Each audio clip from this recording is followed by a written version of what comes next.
அதிமுக கொள்கை பரப்பு துணைச் செயலாளரும் திரைப்பட நடிகருமான ரவி மரியாவின் இல்ல திருமண வரவேற்பு விழாவில் எடப்பாடி பழனிசாமி கலந்து கொண்டு மணமக்களை வாழ்த்தினார். திருவள்ளூர் மாவட்டம் செங்குன்றத்தில் உள்ள தனியார் திருமண மண்டபத்தில் நடைபெற்ற திருமண வரவேற்பு விழாவிற்கு வருகை தந்த எடப்பாடி பழனிசாமியுடன் பலரும் போட்டி போட்டுக் கொண்டு செல்ஃபி எடுத்துக் கொண்டனர்.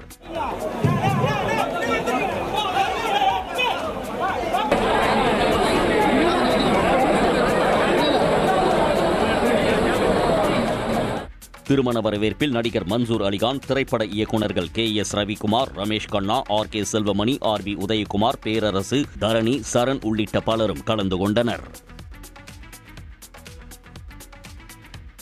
ஈரோடு மாவட்டம் அந்தியூர் அருகே ஆக்கிரமிப்பை அகற்றக் கோரி கிராம மக்கள் சடலத்தை வீட்டில் வைத்து காத்திருப்பு போராட்டத்தில் ஈடுபட்டதால் பரபரப்பு நிலவியது. பொய்யேரிக்கரை கிராமத்தில் 60க்கும் மேற்பட்ட குடும்பத்தினர் பின்புறம் உள்ள அரசு புறம்போக்கு நிலத்தை 75 ஆண்டுகளாக மயானமாக பயன்படுத்தி வந்துள்ளனர். அதன் அருகே வசிக்கும் தனிநபர் ஒருவர் மயானம் நீர்வழி புறம்போக்கில் உள்ளதாக சென்னை உயர்நீதிமன்றத்தில் வழக்கு தொடர்ந்து தடை உத்தரவு பெற்றுள்ளார். ஆனால் தடை உத்தரவு பெற்ற நபர் அரசு புறம்போக்கு நிலத்தில் 2 ஏக்கர் அளவிற்கு ஆக்கிரமிப்பு செய்து விவசாயம் செய்து வருவதாக கூறப்படுகிறது.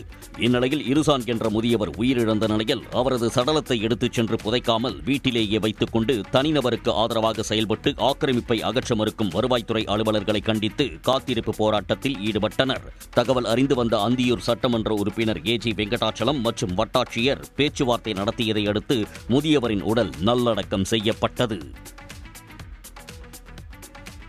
தொடர் மழை காரணமாக வரத்து குறைந்ததால் திண்டுக்கல் மாவட்டம் ஒட்டஞ்சத்திரம் காய்கறி சந்தையில் தக்காளியின் விலை கிடுகிடுவென உயர்ந்துள்ளது. கள்ளிமந்தயம், பொருளூர், அம்மிளிக்கை, ஓடைப்பட்டி உள்ளிட்ட பல்வேறு பகுதிகளில் தக்காளி அதிக அளவில் பயிர் செய்யப்படுகிறது. இந்நிலையில் கடந்த சில தினங்களாக பெய்த மழை காரணமாக தக்காளியின் விளைச்சல் பாதிக்கப்பட்டதால் ஒட்டஞ்சத்திரம் காய்கறி சந்தைக்கு தக்காளியின் வரத்து குறைந்தது. இதனால் 15 கிலோ எடை கொண்ட ஒரு தக்காளி பெட்டி 350 ரூபாய் முதல் 450 ரூபாய் வரை விற்பனையாகி வருகிறது. இப்போ இந்த ஒரு வாரமா தொடர் மழை பெஞ்சதுனாலையும் பண்டிகை தீபாவளி பண்டிகை வந்ததுனாலையும் வரத்து குறைஞ்சதுனால தேவை அதிகமானதுனால விலைவாசி ஏதாவது ஒரு 350 ரூபா 400 ரூபா இந்த மாதிரி போயிட்டு இருக்கு. இதுல விவசாயிகளுக்கு ஓரளவுக்கு பிரயோஜனமா தான் இருக்கு. கடந்த ஒரு மாதத்திற்கு மேலாக 15 கிலோ எடை கொண்ட ஒரு தக்காளி பெட்டி ரூபாய் 200 முதல் 260 வரை விற்பனையாகி வந்த நிலையில் தற்போது விலை உயர்ந்துள்ளது. திருவள்ளூர் மாவட்டம் கொற்றளை ஆற்றில் ஏற்பட்ட வெள்ளப்பெருக்கு காரணமாக 150 ஏக்கர் விளைநிலங்கள் நீரில் மூழ்கி சேதமடைந்துள்ளதால் விவசாயிகள் கவலை அடைந்துள்ளனர். தொடர் கனமழை காரணமாக கேசாவரம் அணைக்கட்டில் இருந்து திறந்துவிடப்பட்ட உபரி நீரால் கொற்றளை ஆற்றில் வெள்ளப்பெருக்கு ஏற்பட்டுள்ளது. இதனால் மஞ்சாக்குப்பத்தில் உள்ள விவசாய நிலத்தில் வெள்ள நீர் புகுந்ததால் 150 ஏக்கர் பரப்பளவில் பயிரிடப்பட்டிருந்த மல்லிகை செடி, சம்பங்கி பூ, வெண்டை, வெங்காயம் உள்ளிட்ட பயிர்கள் நீரில் மூழ்கின. அண்ணனும் போனாதான் எங்களுக்கு உண்டு போய்ப்பு. இந்த விவசாயத்தை நம்பிதான் அந்த மண்ணை பேசிதான் நாங்க இருக்கிறோம். இது வாங்கி போதுனாக்கா நாங்க எங்க கடன் வாங்காத என்ன பண்ண முடியும்? அந்த கடத்தை வாங்கி கொடுத்து திருப்பி வெயில் இல்லாத அளவுக்கு நிக்கிறோம். இப்போ பாதிக்கப்பட்ட பயிர்களுக்கு அரசு இழப்பீடு வழங்க வேண்டும் என விவசாயிகள் அரசுக்கு கோரிக்கை வைத்துள்ளனர். நேற்று காலை அதிகரித்த தங்கம் விலை மாலையில் 1120 ரூபாய் குறைந்துள்ளது. சர்வதேச பொருளாதார நிலை உள்ளிட்ட பல்வேறு காரணங்களால் தங்கம் விலை ஏற்றத்தை சந்தித்து வருகிறது. அந்த வகையில் அண்மை காலமாக தங்கத்தின் விலை உயர்ந்து கடந்த 17ஆம் தேதி புதிய உச்சமாக சவரன் 97,600 ரூபாய்க்கு விற்பனையானது. அதன் பிறகு கடந்த சில நாட்களாக தங்கத்தின் விலை குறைந்து வந்த நிலையில் நேற்று காலை சவரனுக்கு 320 ரூபாய் உயர்ந்து 92,320 ரூபாய்க்கு விற்பனையானது. ஆனால் மாலையில் தங்கத்தின் விலையில் மாற்றம் ஏற்பட்டு சவரனுக்கு 1,120 ரூபாய் குறைந்து 91,200 ரூபாய்க்கு விற்பனை செய்யப்படுகிறது. 1 கிராம் தங்கம் 140 ரூபாய் குறைந்து 11,400 ரூபாயாக உள்ளது. பருவமழை முன்னெச்சரிக்கை நடவடிக்கையாக திருவள்ளூர் மாவட்டம் செங்குன்றம் அருகே மழைநீர் கால்வாய் தூர்வாரும் பணிகள் தீவிரமாக நடைபெற்று வருகிறது. திருவள்ளூர் மாவட்டத்தில் ஆட்சியர் உத்தரவின் பேரில் மழைநீர் முன்னெச்சரிக்கை நடவடிக்கை எடுக்கப்பட்டு வருகிறது. இந்நிலையில் கடந்த வடகிழக்கு பருவமழையின் போது குமரன் நகரில் உள்ள வீடுகளில் மழைநீர் தேங்கி பொதுமக்கள் பெரிதும் பாதிக்கப்பட்டனர். எனவே இந்த ஆண்டு பாதிப்புகள் ஏற்படாத வகையில் முன்னெச்சரிக்கை நடவடிக்கையாக குமரன் நகர் கால்வாய் தூர்வாரும் பணிகள் நடைபெற்று வருகின்றன. மேலும் ராட்சத மின்மோட்டார்கள் பொருத்திய 10 டிராக்டர்களும் 4 JCB இயந்திரங்களும் 2 ஹிட்டாச்சி இயந்திரமும் தயார் நிலையில் வைக்கப்பட்டுள்ளன. பாமக நிறுவனர் ராமதாஸ் தேர்தல் பிரச்சார சுற்றுப்பயணமாக சேலம், தருமபுரி மாவட்ட பொதுக்குழு கூட்டத்தில் பங்கேற்கிறார். கடந்த சில நாட்களுக்கு முன்பு மருத்துவ பரிசோதனைக்காக சென்னையில் உள்ள தனியார் மருத்துவமனையில் சிகிச்சை பெற்ற ராமதாஸ் வீட்டில் ஓய்வில் இருந்து வந்தார். இந்நிலையில் 2 நாள் பயணமாக சேலம் மற்றும் தருமபுரி மாவட்டங்களுக்கு சென்று தேர்தல் பிரச்சாரம் மேற்கொள்ள தைலாபுரத்தில் இருந்து புறப்பட்டு சென்றார். பாமகவுக்கு மாம்பழம் சின்னம் ஒதுக்கிறாங்க. அது எங்களுக்கு தான் சொல்லிட்டு ஒரு தரப்பு வந்து சொல்றாங்க ஐயா. ஒரு பீகார், தரப்பாக தமிழ்நாடு, ஒரு கும்பல் சொல்லிங்களுக்கு கொஞ்ச நாளைக்கு சொல்லிங்களுக்கும். அப்புறம்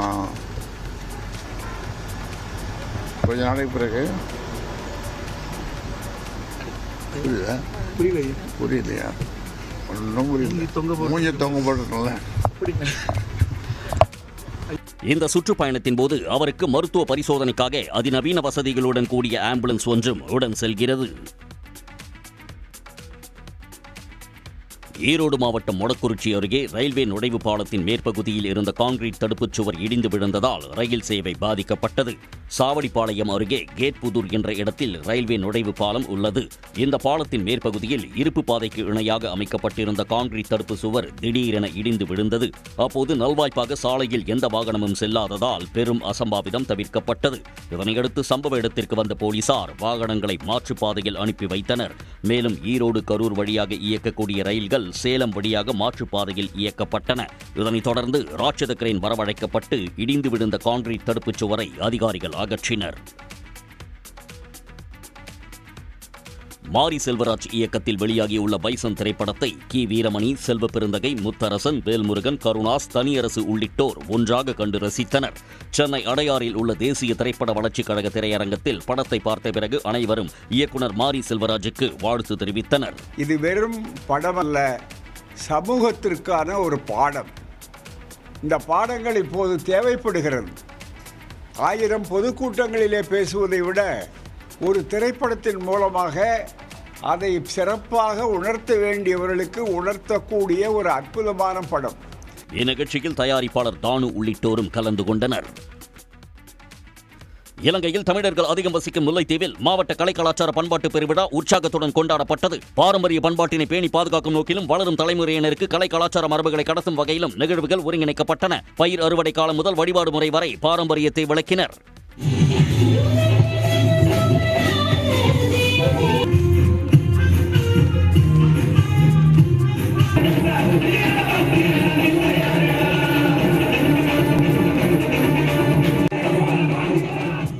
கலாச்சார பண்பாட்டு பெருவிழாவில் மூத்த கலைஞர்கள் பலருக்கும் விருது வழங்கி கௌரவிக்கப்பட்டனர். மகளிர் உலகக்கோப்பை தொடரில் பாகிஸ்தான் அணி ஒரு போட்டிகளில் கூட வெற்றி பெறாமல் தொடரை நிறைவு செய்துள்ளது. பாகிஸ்தான் மற்றும் இலங்கை அணிகள் நேற்று தங்களது இறுதி லீக் போட்டியில் மோதினர். முதலில் பாகிஸ்தான் அணி பேட்டிங் செய்தபோது மழை குறுக்கிட்டதால் ஆட்டம் முழுமையாக ரத்து செய்யப்பட்டு இரு அணிகளுக்கும் தலா ஒரு புள்ளி பகிர்ந்தளிக்கப்பட்டது. நடப்பு உலகக்கோப்பை தொடரில் 7 போட்டிகளில் விளையாடிய பாகிஸ்தான் அணி 4 போட்டிகளில் தோல்வியடைந்தது. மழையால் 3 போட்டிகளுக்கு முடிவு கிடைக்கவில்லை. இதன் மூலம் பாகிஸ்தான் அணி ஒரு போட்டியில் கூட வெற்றி பெறாமல் வெளியேறியது. உடனுக்குடன் செய்திகளை தெரிந்து கொள்ள சன் நியூஸ் பெல் ஐகானை கிளிக் பண்ணுங்க.